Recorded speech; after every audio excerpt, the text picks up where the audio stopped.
கண்மணி அன்போட காதலன்.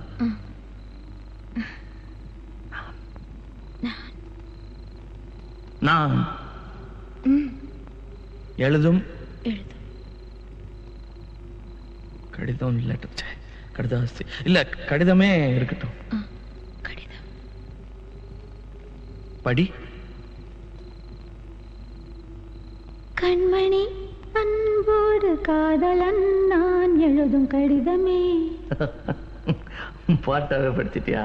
அப்ப நானும் முதல்ல கண்மணி சொன்னல, இங்க பொன்மணி போட்டுக்க. பொன்மணி, உன் வீட்டுல சௌக்கியமா? நான் இங்க சௌக்கியம். பொன்மணி உன் வீட்டில் சௌக்கியமா? நான் இங்கு சௌக்கியமே. உன்னை நினைச்சு பார்க்கும்போது கவிதை மனசுல அருவி மாதிரி கொட்டுது.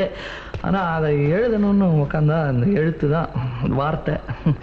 உன்னை எண்ணி பார்க்கையில் கவிதை கொட்டுது, அதான் அதை எழுத நினைக்கையில் வார்த்தை முட்டுது. அதேதான் பிரமாதம். கவிதை கவிதை படி. கண்மணி